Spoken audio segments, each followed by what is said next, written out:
there's all these stories about, guys over in Macedonia who are running these fake news sites. Number 24 is content farms in Macedonia. Бидејќи ако се направи грешка, таа ќе биде кобна. Нема враќање назад. So Europe need to remain more sexy lady in the world. Ајде, мајката! Господа ја чува Македонија и низините граѓани. 3, 2, 1. Today is Monday, January 20, 2025, the inauguration of the 47th President of the United States of America, who also happens to be the 45th President of the United States of America, Donald J. Trump. I'm Jason Miko, coming to you from the foot of the I almost said it the wrong one, of Vodno Mountain in Skopje, Macedonia. And this is Cvetin also at the foot of Vodno Mountain in Skopje, Macedonia. Yes, I almost said Catalina Mountains. I'm so used to saying it. So, yeah. And this is the Macedonian Content Farmers Podcast, together again. The Inauguration edition. Inauguration edition, yes. So, and recorded live in Skopje. Indeed, yes. Jason is safe from all the security threats marring the United States right now. Yeah, so it's a big day. We've just been talking a little bit about. So the Prime Minister Mickoski is in Washington right now with a group of leaders from the government here, including the Foreign Minister and a couple of others. He's already posted this morning. We were just talking about how he's meeting with Megyn Kelly, Tucker Carlson, Devin Nunes. More importantly, yes. Yeah, so I expect to see more pictures later on. So for our, and I don't know if we're going to get this out today or tomorrow. Okay, so we'll get this out today. So inaugural, I've been to one inauguration in my lifetime of George H.W. Bush. Huh. 1998. You are old. Yeah, 1988. And it's just from the setting, it's a spectacular event. Unfortunately, this inaugural is going to be indoors in the Capitol Rotunda because it's too cold for the public, basically. At least that's the stated reason. It's probably true. I mean, the last time this happened was literally 40 years ago this very day for Ronald Reagan's second inaugural event. But who also survived an assassination attempt. Indeed, yes. Before second. But so there's the inauguration. So the president is literally sworn in at noon. Has to be at noon. And then there's the speeches, the prayers. The vice president actually is sworn in before the president. Just to be safe. Yes. So it technically, at one very small point in the day, Joe Biden is president and J.D. Vance is the vice president, which is a bit of a weird way of thinking about it. But then you got the parade, then you got Trump assigning 200 executive orders, then there are all the inaugural balls tonight, official ones, and then parties. So I know that Chris Pavlovski of Rumble is holding a big party. Yeah. Who knows who's going to swing by that? Maybe Elon, maybe Don Jr., etc. Yeah. So, but the Prime Minister is there, meeting, greeting, hopefully accomplishing something good for Macedonia. I know they're talking to lots of. I saw John Bitov from. Yeah, there's a lot of Macedonian diaspora guys. Obviously, Chris Pavlovski is running the show. He is tight with the Trump team, and he was also, got involved in Macedonia after the change of government. I mean, there was no point, I guess, interacting with the previous lot, but now that things are getting back in order here, he has been immensely helpful to open the doors, which I only wish we had in 2016. Yes. After that inauguration. Yeah. No, there's a lot of opportunities here for Macedonia, and we got 18 months, 2 years, because we have elections all the time. In foreign policy, we have 4 years. Could be. So it'll be interesting to see what Marco Rubio can do as Secretary of State. I'm not sure if there's any direct connection. I mean, I'm sure there's some connections to him and whatnot, but he's not your typical diplomat. He's very tough on communism and everything that came out of communism, which is good. I like that. But he's not thank God he's not an Antony Blinken or something like that. So, but what can he do to change? Because the State Department, which is the bane of all Macedonians vis-a-vis American foreign policy, because they're their own creation, they're their own thing, and they're steeped in decades of Inbreeding. Inbreeding, running their own show, all graduating from Yale or Harvard. Most of them atheists, a lot The of them Yaleys nihilists. are the worst. Sorry? The Yaleys are the worst. Yeah, so I think Jess Bailey was a Yaley. So, yeah, it's going to be very hard for him to change things. At the top, yes, broadly speaking, whether it's China, Russia, Ukraine, Middle East, things like that. But, when you get down to Macedonia's level, we'll see. Although, with the changes that happened last month in December, not changes, but with the actions that Yeah, it's like Arton Gruby... something already snapped there. Yeah, and he's fled, and he's still in Albania, do we think? I think so, yeah. Yeah, we don't know, but he's not coming back. Citing. So. And there will be more names. We'll see. So that was kind of a sort of a shot across the bow, I suppose, towards Dewey, and there's not just corrupt people in Dewey. There's corrupt people all over, but that event, I think, has not quite broken the back, but almost broken the back of Dewey. Oh yeah. There's corrupt people everywhere, but there was such a tremendous lack of scrutiny toward Dewey and toward SDSM, if we're being honest. So this is the big change, which we're already seeing even before any changes in Washington. We'll see, how it develops further, but obviously we're not asking for much. Like, we don't have to have everybody lined up from, the president down to Marko, down to the assistant secretaries. We just ask to be left alone, which is apparently a very tall order for the State Department. It's not easy to get from them, but hopefully we get it. It's a very small ask. Please leave us alone. Yeah. Go away. Yeah. Just stick to your job description for once. Exactly, right. So, but this is all yet to unfold. I mean, literally, we are recording this, again, on Monday the 20th. It's 2:30 Macedonia time. So that is 8:30 a.m. in Washington, D.C. So literally in a few hours, the president will be sworn in and the fun begins. Although, as you just mentioned, things have really already started with what was going on with Gruby. Middle East, of course, it looks like there's a temporary ceasefire that is holding hostages being released on both sides. And I think that's a direct result of Trump being the president. It's like what Reagan did with Carter, right? It's like exactly. Hostages. Yes, and as you kindly mentioned how old I was, I remember that as well. And I read about it in the historical record. I was born for that, I guess. 78. I was born 78. When was this? 1981 was the inauguration. Was 81. I was there. But they were famous to remember because it's just easy. Remember, they were held hostage for 444 days. Yeah. Easy number to remember. But they knew Reagan. They, meaning the Iranian regime, the Ayatollah Khomeini, knew that Reagan was coming in as a cowboy. Didn't want to have to screw around, so they literally released the hostages on inaugural day. Yeah. As Carter was on his way out. Who we can also mention he is now passed on. Finally, he was.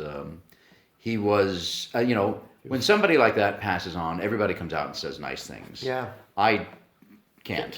I can't do that. No, he was a horrible president. He was a good man. I don't know. But even then, he claimed to be a Southern Baptist. Southern Baptists in America, at least, are fiercely pro-life and anti-abortion. And he said he was personally, but he had no problem letting an abortion go and championing it, etc. So from that standpoint, it was a bit of a contradiction there, I think. But on policy, he was very much anti-Israel, unlike Ronald Reagan. His policies on economics did not help. He had a famous speech which was called the Great Malaise speech, even though the word malaise is not in the speech. It's kind of funny. But it was this very much, this is coming out of the 70s, the energy crisis, etc.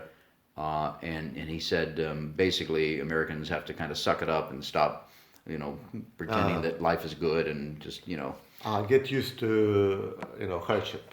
Get used to hardship, high prices, etc. And, it wasn't the kind of speech you want to hear from a leader. There are times for that, I'm sure, but not then. We weren't in a war or anything else like that. But anyway, so he's passed on. Set a great mold for defeat abroad, hyperinflation at home. This is the platform we're running on. the Biden presidency. Oh yes, and of course Biden has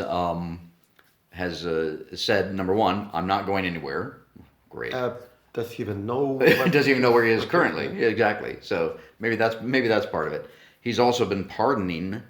He's issued more pardons than any other president in history. I think the count is over 4,000 now for sure. But it's not just that. He's pardoning. So today we saw that he pardoned Anthony Fauci. What crimes did Anthony Fauci commit? We'll never know because he's been pardoned. Yeah. So is it like a blanket pardon for everything you could have done? probably, just like with Hunter. It was a blanket pardon for any crimes committed between 2014 or maybe it was even before that and current.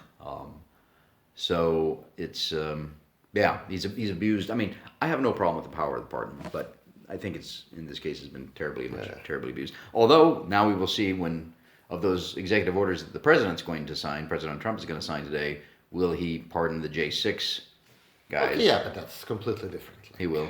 But then there's a number of people who have been arrested in the United States or in jail for praying in front of abortion clinics. That should be done. That is just sick, and they should be immediately pardoned as well. So and he's probably right now as we speak, Joe Biden's still the president of the United States. He's got time to sign more pardons. Yeah, Hunter is begging for one more, because there was this report that hundreds of his artworks were destroyed in the fires. Yes. Which everybody said, okay, yeah, this is obviously insurance fraud. This is crazy, or destruction of evidence at least. Yes. Destruction of evidence of corruption. So I mean, was he even too lazy to hire somebody to paint something in his place, and he just took the money and didn't even deliver a painting? I don't know. I have no idea. No, he's a scoundrel. No, it's not looking good. I mean, with the Bidens and now with Trump with the meme coins, honestly, it's not looking good. It's not looking great. We will see.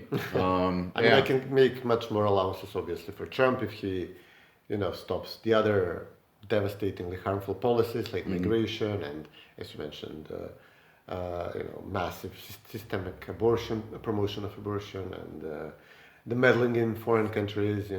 Or at least, if he's meddling, at least he can now put some balance after decades of meddling on behalf of the left. Maybe they are doing this actually already, doing some meddling on behalf of the conservative parties in Europe, which would be nice change of pace. At least maybe teaches the left a lesson.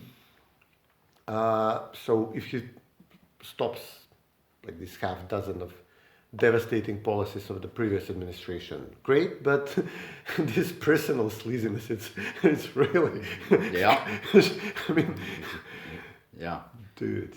Well, again, and going back to, so Americans voted for Trump, electoral college win, popular vote win, but the two big issues really don't have much to do with Macedonia, and that's the economy and illegal immigration. So the woke stuff, DIE, as I call it, die, the whole transgender stuff, that played a big factor with certain subgroups of the American public, especially young men who just got tired of all this stuff. So, but those are the things that if he wants to have a successful presidency, he's got to start by focusing on those two things first. And then, then the foreign policy and everything else. We're a very insular nation. I mean, we got a lot of land between the Atlantic and the Pacific, and between the Canadian border and the Mexican border, and Americans don't travel externally to foreign destinations as much as they do internally in domestic places. So that's their focus. I'm not going to blame them. But getting back to Macedonia, so the Prime Minister's there. He's making friends, hopefully setting long-term goals for Macedonia with some of these policymakers. It's nice to have a grip and grin and a picture, but there's got to be some tangible things going on. So I've been here now in Macedonia for a few weeks. I came here for Christmas, and I'm talking to a lot of people, but I've noticed a lot of infrastructure projects that the government has been able to complete and talk about. That's the keyword, complete. Complete, exactly, yes. Some were started off from Gruevski's time. Yes, and then stopped when Sarasa came and then restarted. All were planned in his time, some were started in his time, some under SDSM, but they were so badly run. Even the ambassador, who was all super happy with Artan Grubi when he was promoting the Bechtel deals, afterwards she said no, he wasn't implementing anything. At one point he had because he's a football hooligan, he had these football torches which fans carry to the stadium, light up and light to the people that they're mining a hill. And with the ambassador in tow, with government members, they were lying to the public that, the mines do not have, like this colorful smoking. Right. I guess. Why would they? So, now Alexander Nikolovsky is deputy prime minister and transportation minister. He really took out the whip, and Kuca Trajanovski, the former mayor of Skopje, is doing the road infrastructure. Somebody else is in the railroads, but interestingly, two of these that were just opened up are focused toward Bulgaria. With all this criticism, they're now in they're freezing relations with Bulgaria. The government is in control of Serbia. They're only interested in the north-south corridor, which the government is obviously also pushing. We don't want to be left out as neighboring countries, including Bulgaria, are building north-south infrastructure. But there is now finally a proper road to Sofia, covering the worst parts of the old road. So we still have single track, what's it called? I don't know. One lane one way, one lane the other way, right? Yeah. For a section of the road, there is still a mountain. Okay, the mountain is there. You can't. Gotta get over it or through it. So they want to build a tunnel for the railroad. Maybe even for the road. I mean, if you're punching such a large tunnel, maybe do both. But that's way in the future. Now the road is much better toward Sofia, and 1/3 of the railroad track to Sofia has been completed, and then there are delays on the second half, but it's doable. But the third section would be the worst. It's the mountain again, the tunnel possibly. You have to link it up with Bulgaria, and the strategic importance for us is long gone, because it was needed for when Greece blocked us from the south and Serbia from the north in the 90s. So we had to block Serbia under UN embargo. So Bulgaria was our main lifeline, but that's unlikely to repeat again. Right. There's a lot of talk that it's necessary for NATO to move heavy weaponry toward Romania, Bulgaria, but okay, nice, but maybe NATO should pay for it, if that's the case, somebody else. Two projects toward... Yeah, but infrastructure is so important because, number one, people use the roads. Commerce uses the roads. So trucks moving goods to and from, and people for business or for pleasure and travel. And when you've got these completed roads, especially the roads, but also the rail lines, people take notice of that, and I think they give you credit, hopefully. Yeah, I've seen people already, even though in the other road it's only, again, a third of the... So one is a half of the road from Kumanovo to Palanka toward Bulgaria, and the other half is not even considered. Right. The railroad is a third of the track of the same route, so okay. Yeah. And then the third project is a third of the road toward Prilep from Gradsko Kavadarci, Rosoman, from the highway, from the north-south highway. So it's sections only, but I already spoke to random people down. Oh yeah, I was driving there, and coincidentally, we figured out, okay, we can try the road, and I would literally take the train to Bitola or Prilep, so I don't have to drive there because of the road. Yeah, no, that's a bad one. But I went down to Struga the other day for Hodici, and you go from Skopje to Tetovo through to Kosovar. You get mostly highway. Then all of a sudden you hit one way up the mountain and one way down the mountain, and once you get to Straza, it's still that way until you get to Kičevo, and then that's where they've started. That's where you can see I don't know if they're building it. Are they building it from Gostovar, or is that later? That's a different section with Bechtel. Okay, that's the one, right? Yeah, and then the other one which you saw that's under construction. Actually under construction was the long ago started Chinese highway under Gruevski and then stopped immediately by Zaev. Right. In the end of the Zaev, of the SDSM DUI government, Artan Grubi was trying to take it over for Bechtel because he was saying, okay, these Chinese are awful, they got nowhere. Even though he was in the government, they had all the tools to make them get it done, and were actually actively delaying the work. But now that is also going to be, again, a section is going to be put into service for the summer season, but it's the lightest section, the straightest one. Right. You probably noticed that for for like 15 kilometers, you drive along a completed highway. Yes. That is going to be put in service, but it still leaves the bad parts, like the mountainous parts. The most difficult, yeah. Yeah. But yeah, so the infrastructure overall is something that I've seen and people have mentioned. You know, I talk to people, again, I come here, I talk to people about what's going on, you know, and economy, okay. I mean, it takes a long time to turn an economy around. This government has been in office now for almost 8 months. But they're going to have to deliver. There's a lot of jobs, but stuff costs a lot. So. Yeah, well, there's a lot of jobs, but also there's a lot of vacancies because people are leaving. This is something. I was in a conference the other day with Pan-European Union and talking about depopulation, not just in Macedonia but everywhere. And young people are leaving, and because okay, there's a job open at the local restaurant for 500 euros a month as a waiter, and to my American, the way we've done it in America, and people my age would get together. Maybe you're going to school part time and you're working part time, and you find another 2 or 3 buddies and you get a place and you split the cost, etc. But I know that's kind of frowned upon here.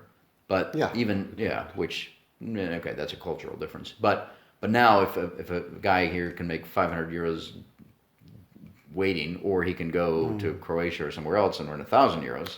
Yeah, but that's just for like a few months in the year. You still have to come back. Yeah, there is like seasonal migration. They would tell you in restaurants during summer, the specialties you like, over fall or spring. The guy is in Croatia, he'll be back like in a few months. Right. It's not the same. Come back and order then. Yeah. It's not the same thing. Yeah. But again, the economy is something that the government has really got to deliver on, especially leading up, and we're only in January, but still, local elections are going to come up fairly soon. And although it feels, with all these holidays that we've just gone through, it's just, starting with the Catholic Protestant, Christmas on the 25th, 24th and 25th, and then leading up to New Year's. Yeah, it's really excessive. Bodnik and Bushik, etc. So, I mean, I find it funny. I'm still going into restaurants and cafes, and all the Christmas decorations are still up on the 20th of January. When do they come down? Yeah, the kids go back to school today. We usually leave it until mid-February at home. Now we were doing stuff. Seriously, that long? Yeah. Your family? Yeah. Oh wow. Okay. Okay, we are lazy, I guess. So. Wow. But yeah. No, but it's.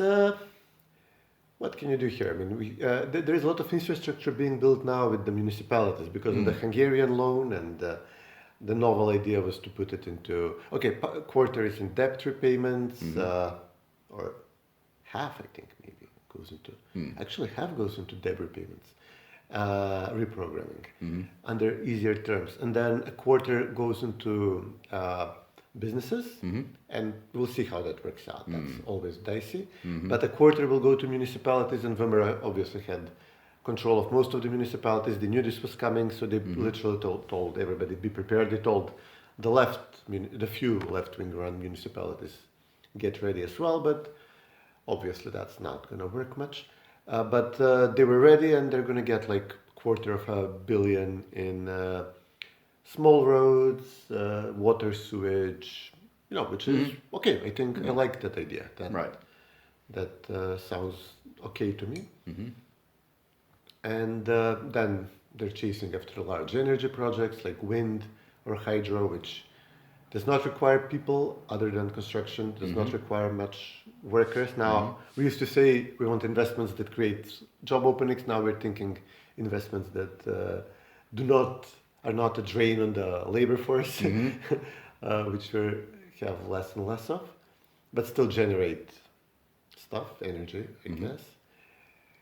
So that's going to be the focus, and we'll see if the U.S. visit also includes an economic segment. That would be interesting. I mean, people. I think in democracies, at least, people always vote their pocketbook. I mean, that's first and foremost on people's minds. How much do eggs cost now versus how much did eggs cost 4 years ago, etc. And so that's what they're always going to. Now, although you mentioned something interesting, because I always find new things when I'm here, and that's what I love about coming here is I'm never quite sure what's going to happen, how my trip is going to go, etc. but yeah, it always turns out well. But I noticed for the first time, and maybe they've been around longer, just going into the grocery store. Some of the grocery stores had self-checkout. So that eliminates jobs. That eliminates cashiers.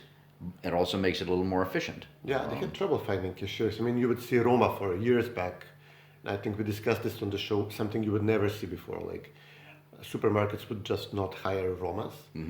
And now you can see them a lot. Like, except now the self-checkout will eliminate them now. Yeah. So, no, but it's, they're struggling to find people. I mean, they have, like, it's considered already like maybe not a cashier job, but they would advertise as manager of the supermarket. Then eventually, I'm sure they'll get you to work to also do the warehousing stuff and other, not just managerial stuff, but still, it's advertised now as a proper job. Like this debate you're having now in the US is managing a Chipotle a good job.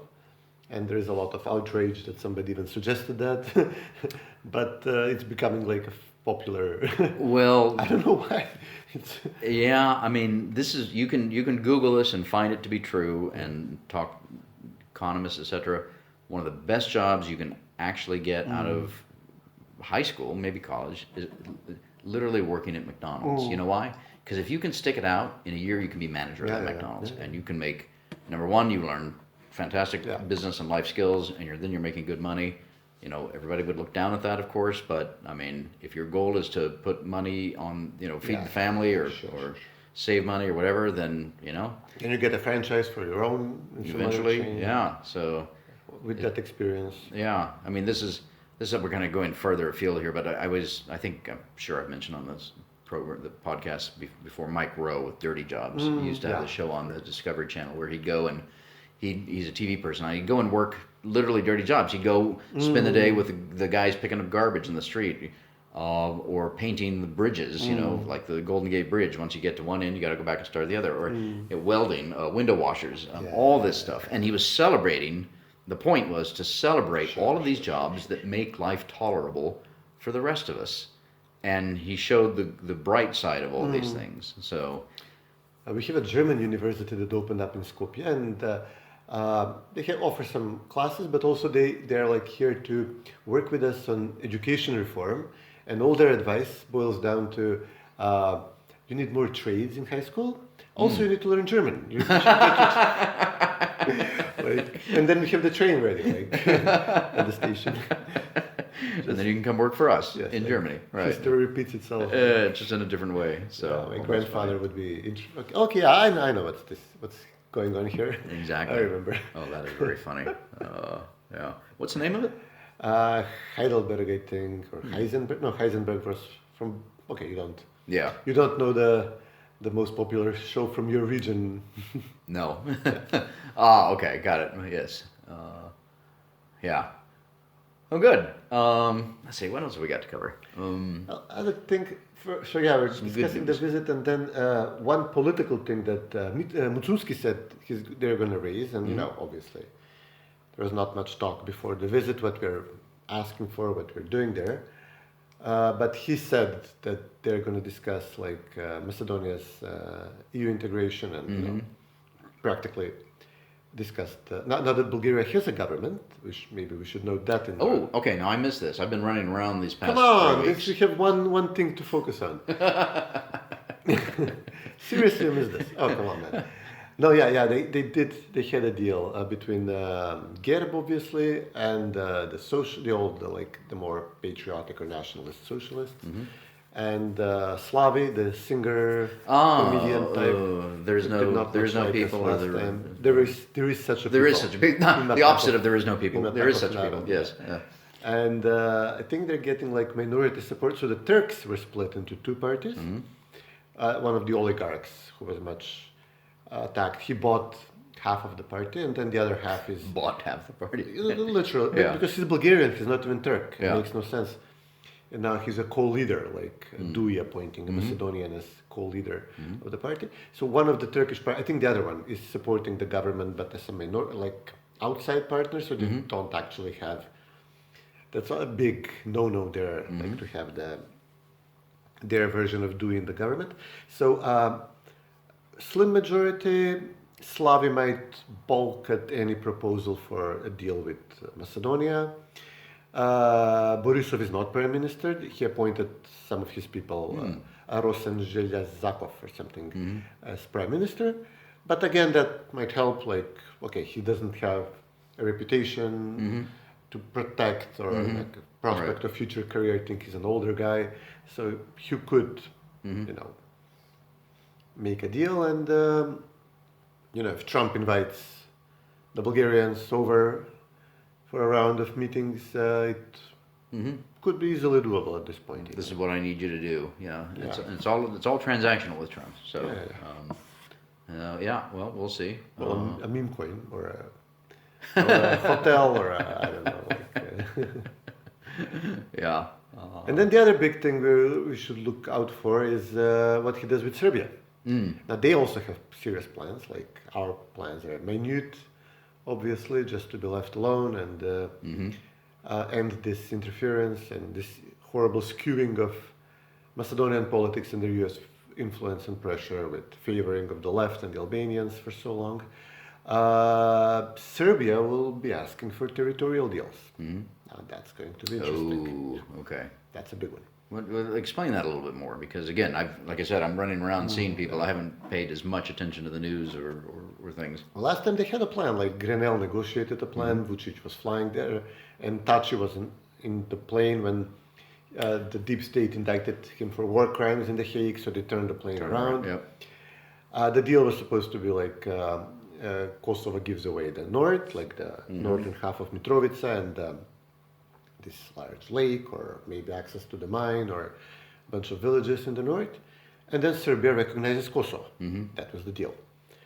But then, you know, if you expand the deal, as it is portrayed by Chris Hill, or hinted at by Chris Hill, and then we see Rikar is not far behind with this, and we see Piat, the former ambassador to Ukraine and Athens, who practically changed her name. He's also very supportive of Vucic, which is very strange for the people in Serbia. Used to be like, okay, Americans are helping us organize protests, bring down the government. So then, if we add to this the offer to Serbia to switch teams and join the West, you know, cut ties with Russia, obviously before Trump signs a deal with Russia, offer is valid until, you know, until Russia is a rival or an enemy of the U.S.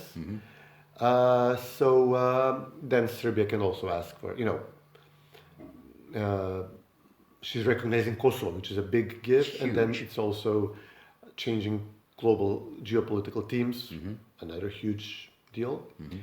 And then she would ask for, you know, influence in Serbia, in Bosnia, in the Serbian entity. Do they separate Bosnia formally? Is it just like much more watered down form of federation with much greater power for the separate states?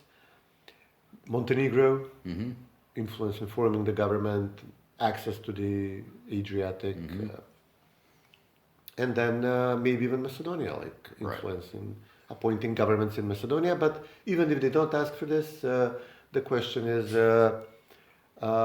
if they get to deep partitioning Kosovo and Bosnia, what happens with us? And then we all understood that last time they were discussing this under Trump, Zaev was in power, or wasn't in power. The Albanians were actually in power, and he could not resist any Albanian demands if they seek compensation to the territorial losses in Kosovo, if they turn to Macedonia, ask for a Bosnian solution, like a state-led, with a separate parliament, military, like police forces that are going to grow into a military force.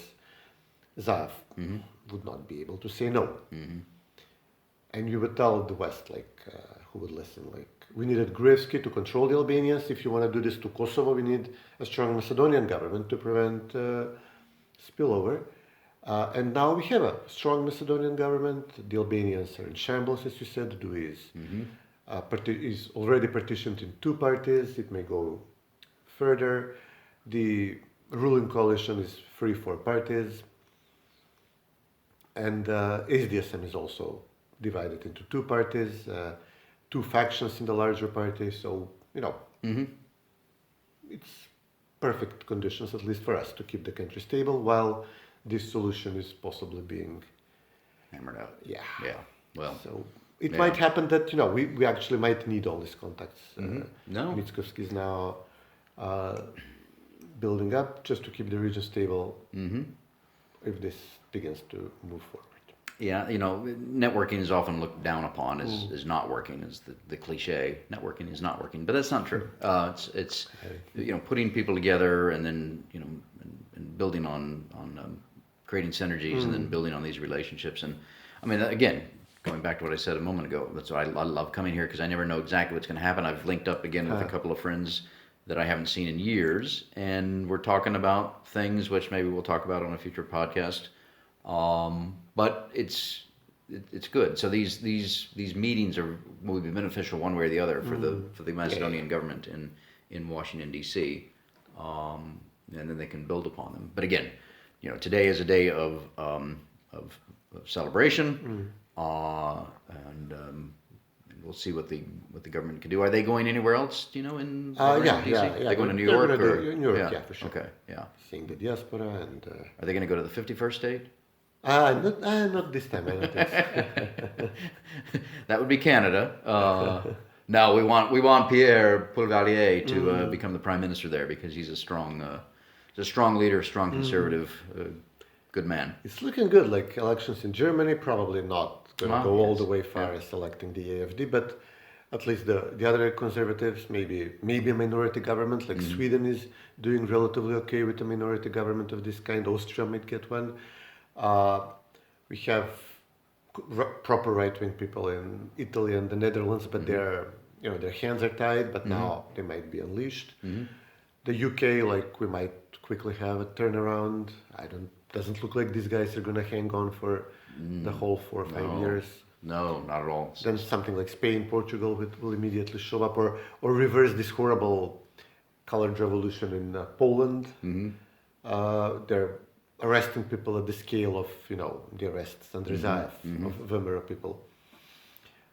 Some even fled to Hungary. They're arresting them in the president's office, forcibly feeding them when they enter hunger strike. It's actually pretty dire in Poland.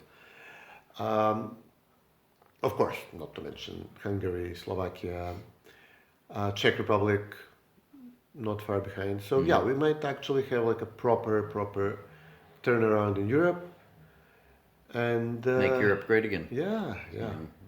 Stop the war, and then throw the left bombs out, throw the Soros networks out. Definitely. Maybe do some proper economy for change. Has Alex been here recently? Not recently, no. Okay, been quiet. I don't think he would welcome much. No. It's true, yeah. So, Alex, we're talking about Alex Soros, for those who may wonder what I'm referring to. Yeah. Oh, and then we have sports. So we got handball championships going on in Croatia right now, or maybe they just finished. I don't know how long those go for. No, it's going to take a while. Yeah. Okay. This is the European. No, world. No. I think world. Yeah, okay. Yeah, we played Ghana. I don't think. Oh yes, that's not in Europe. Team, last time I checked. checked. The team looked like the French team, but it said Ghana. So yeah. So it's the opposite with football, where you have black Macedonians that are from Houston, or whatever the case may be. Yeah, it's pretty radical. They're banning our guys from bringing in the Kutlush flag. I saw that. Even arresting them, fining them. Arresting them for that. 150, 70 euros for a flag. It's pretty radical. What's the rationale? It's a provocative... nationalism, something like that. Yeah. Huh. Somebody told the Croats that this is a problem, and they're enforcing it very strictly. It's pretty bad. Bastards. Not to mention, the referees were working against us very strongly against the Netherlands. So yeah, it's pretty, sharp-elbowed competition. But good young team, and a lot of potential, and good. And then we have good. Then we have the lead up to the World Cup next year in America, in the United States of America. So Trump is going to preside over all of this. Well, actually, not just that, but next year, we can say that now, 2026, the 250th birthday of the United States, and Trump said that there's going to be a commission that'll begin, but the celebrations are actually going to begin this May, I believe, and then end maybe at the end of next year or something like that. So it's going to be a very long celebration. So I've already talked to a number of my Macedonian friends who said we will be there. So at some point. So man, that's right. That's going to be a packed year. Yeah. It's trifling for a European country, but still not bad. Let's see all the ceremonies that Trump has planned for, like the ceremonial hanging of the traitors and expulsion to Gitmo of the journalists and the Faucis and sure. Okay. We're going to open a bottle to Trump. We are going to celebrate. So, oh yes, this is Macedonian rakia. This is a new one I just found. Gordian amber. It is. I've got to put on my glasses for this. Oak cask aged, 43%. This is lovely. Better than whiskey. It's different from whiskey, so. So. Cheers to America, Macedonia. Amen. And Donald Trump. And JD Donald Vance. Trump. Yes. All right. Good stuff. So. Did you say what time it is when we started recording? We We are technically day drinking, but okay, it's in the afternoon already. So. No, day drinking. In order to be called day drinking, you have to start in the morning, actually. Yeah. So yeah, we can't claim that right now, but yes, but so you're gonna go watch it. I'm gonna go watch it somewhere, and we'll see what happens. Yep. And then we'll do another podcast here in a couple of weeks based on what's happened, with the new administration, Congress, the Prime Minister's trip to Washington and New York, etc., and evaluate it then, and hopefully we'll have some more good news. Absolutely. All right. Great to see you, Cvetin. You too, buddy. Take care. Cheers.